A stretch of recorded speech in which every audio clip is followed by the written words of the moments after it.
नमस्कार प्रियंकार्स बांगला किचेने आमी प्रियंका तुम्हादेर जोन्नो आरेकटा सुस्वादु रेसिपि निये चले एसेछि।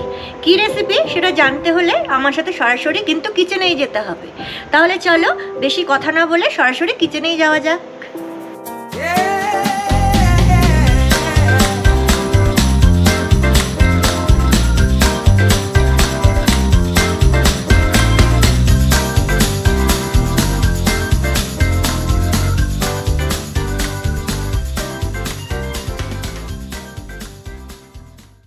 এসে গেছি কিচেনে আর তোমাদের সাথে আজকে আমি যে রেসিপিটা শেয়ার করব সেটা হলো গাজরের হালুয়া।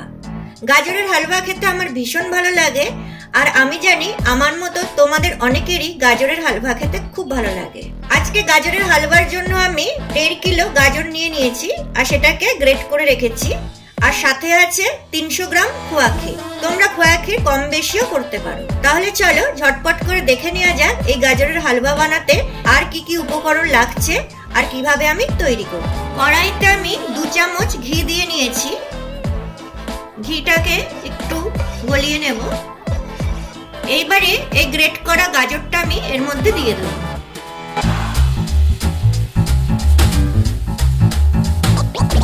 গাজরটা থেকে কিন্তু আমি জল ঝরাইনি, এমনি গ্রেট করে নিয়েছি।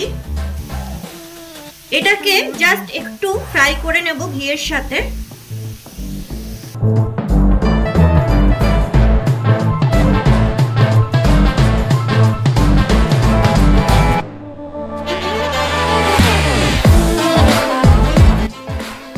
ফ্রাই করা হয়ে গেছে আর দেখতেই পাচ্ছ গাজরের পরিমাণটা কিছুটা কমে গেছে। এই অবস্থাতে আমি অ্যাড করব দুধ।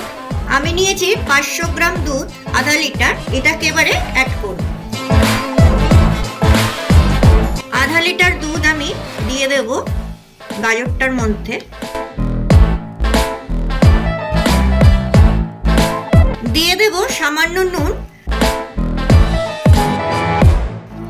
এবারে গাজরটাকে সিদ্ধ হতে দেব। গাজরটা হাফ সিদ্ধ হয়ে গেছে। এই অবস্থাতে আমি অ্যাড করব চিনি। চিনিটা তোমরা যে যার মতো নেবে, যে যতটা মিষ্টি খেতে পছন্দ করো। আমি এরকম চামচের 1 চামচ আর হাফ চামচ চিনি নিয়েছি। এর সাথে অ্যাড করব 300 গ্রাম খোয়া ক্ষীর।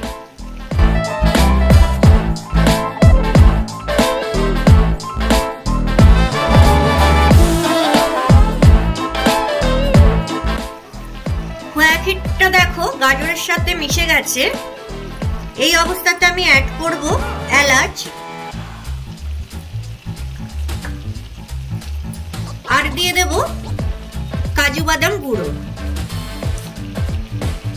এটাকেও সমস্ত উপকরণের সাথে ভালোভাবে মিশিয়ে নেব। গাজরের সাথে সমস্ত উপকরণ দেখো খুব ভালোভাবে মিশে গেছে। এই অবস্থাতে আমি অ্যাড করব ঘি। আগেও আমি 2 চামচ ঘি দিয়েছিলাম, শেষেও আমি ঘি দিয়ে দেব। 2 চামচ ঘি শেষেও দিলাম। তাহলে এই গাজরের হালুয়াটা করতে 4 চামচ ঘি লাগলো। আর গাজরের হালুয়াটা কিন্তু আমি লো গ্যাসে করলাম, গ্যাসটা হাই করলে চলবে না। গাজরের হালুয়া একদম তৈরি। তাহলে তোমরা দেখতেই পেলে কত কম উপকরণে আর কত কম সময়ে এই গাজরের হালুয়া তৈরি করা যায়। তাহলে আর দোকান থেকে নিশ্চয়ই তোমরা কিনে খাবে না, বাড়িতেই স্বাস্থ্যকর গাজরের হালুয়া তৈরি করে নেবে। আর যদি বাড়িতে তৈরি করে থাকো তাহলে আমাকে জানাতে কিন্তু একদমই ভুলবে না কিরকম লাগলো তোমাদের গাজরের হালুয়াটা। আর আজকে আমার এই রেসিপিটা যদি তোমাদের ভালো লাগে তাহলে লাইক, কমেন্ট, শেয়ার করো। আর যারা এখনো আমার চ্যানেলটিকে সাবস্ক্রাইব করোনি তারা প্লিজ সাবস্ক্রাইব করে দিও আর পাশে থাকা নোটিফিকেশন বেল আইকনটা ক্লিক করে অল করে দিও। তাহলে যখনই আমি এরকম নিত্য নতুন কোনো রেসিপি তৈরি করব সবার আগে সেই মেসেজ পৌঁছে যাবে তোমাদের কাছে। তাহলে চলো আজকের মতো টাটা। আবার অন্য কোনো দিন ফিরবো অন্য কোনো নতুন রেসিপি নিয়ে। ততক্ষণ ভালো থেকো, সুস্থ থেকো। আমার গাজরের হালুয়া একদম রেডি। এবারে গ্যাসটাকে অফ করে 10 মিনিট ঢেকে রাখলে একদম তৈরি।